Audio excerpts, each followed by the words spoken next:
Guys, अगर कोई bank लूटने की सोचे तो सोचने से ही कोई बैंक थोड़ी ना लूट लेगा। अब सुनिए जरा ध्यान से। ये बात है 1995 की, जब मैक ओथर व्हीलर नाम का एक शख्स पीट्सबर्ग में बैंक लूटने पहुंच गया, और वो भी बिना कोई मास्क लगाए, क्योंकि उसका ये मानना था कि जैसे पुराने जमाने में स्याही पर नींबू डालने से स्याही अदृश्य हो जाती है, वैसे ही चेहरे पर नींबू लगाने से वो अदृश्य हो जाएगा। इसलिए चेहरे पर नींबू लगाकर ओथर बैंक लूटने पहुंच गया, और इसका कॉन्फिडेंस भी ऐसा था कि उसने कैशियर को कहा कि डरो मत, मेरा चेहरा भी है, बस तुम्हें दिख नहीं रहा होगा। ओथर ने आराम से पैसे इकट्ठे किए और घर चला गया। पर अब क्योंकि इसकी पहचान जगजाहिर थी, इसीलिए पुलिस ने चंद घंटों में उसे पकड़ लिया। गाइस, बेवकूफी की इस घटना पर अब साइकोलॉजी के सिलेबस भी चलते हैं। आपका इसके बारे में क्या ख्याल है, कमेंट सेक्शन में जरूर लिखिएगा, और ऐसे अमेजिंग वीडियोस के लिए शेयर, सब्सक्राइब एंड लाइक। मिलते हैं अगली वीडियो में।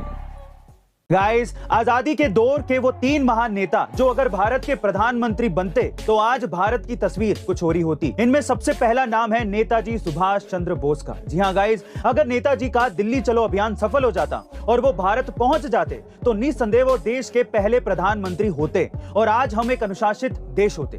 दूसरा नाम है सरदार वल्लभ भाई पटेल का, जिनकी जगह नेहरू जी को प्रधानमंत्री बनाया गया था। लेकिन अगर सरदार जी के पास कुछ 10 साल और होते तो बेशक वो भारत के प्रधानमंत्री बनते और भारत दुनिया में एक मजबूत राष्ट्र होता।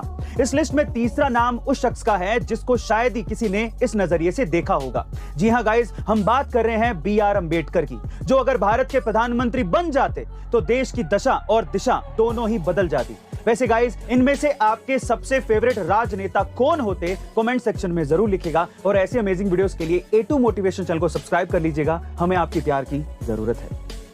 गाइस, अक्सर हम ऐसी जगहों पर जाते हैं जहां पर नदियां हो, ताकि हमारा मन शांत हो सके, नदियों के ठंडे पानी का हम लोग मजा ले सके। पर क्या आपने कभी ऐसी नदी के बारे में सुना है जिसका पानी भयंकर उबलता है? शायद ना सुना हो, लेकिन ये सच है। ये नदी है अमेज़न के घने जंगलों के बीच में, जिसका पानी सच में उबलता है, और वो इतना ज्यादा कि आप डायरेक्ट इस नदी के पानी में चाय बना सकते हैं, नदी में अंडे उबाल सकते हैं, या फिर खाना भी बना सकते हैं। अमेज़न के स्थानीय लोग इस नदी की पूजा करते हैं और मानते हैं कि इसमें रोग दूर करने की क्षमता है। पर वैज्ञानिकों के अनुसार नदी का पानी इतना गर्म इसलिए है क्योंकि पृथ्वी के केंद्र की गर्मी किसी तरह से इस नदी के रास्ते बाहर निकलती है और साथ ही में पानी को गर्म कर देती है ना गाइस? ये नदी हैरान कर देने वाली। ऐसी इंटरेस्टिंग वीडियोस के लिए A2 मोटिवेशन को सब्सक्राइब कर लीजिए, मजा आ जाएगा। गाइस, बॉलीवुड के खिलाड़ी अक्षय कुमार ने लगातार 2 बड़ी फ्लॉप फिल्में देने के बाद अब साउथ इंडियन इंडस्ट्री का रुख कर लिया है। जी हाँ गाइस, अब अक्षय की आने वाली तीनों फिल्में साउथ मूवीज का रीमेक हैं, जिसमें पहली है मिशन सिंड्रेला, जो कि तमिल फिल्म रात शासन का रीमेक है, और इस फिल्म में अक्षय कुमार के साथ रकुल प्रीत नजर आएंगी, और ये फिल्म थिएटर पर नहीं बल्कि OTT पर सीधे रिलीज होगी। दूसरी फिल्म है सेल्फी। इस फिल्म में अक्षय कुमार और इमरान हाशमी एक साथ नजर आएंगे, और ये मलयालम फिल्म ड्राइविंग लाइसेंस का रीमेक है। और अक्षय की तीसरी फिल्म सुररई पोत्रू का रीमेक है।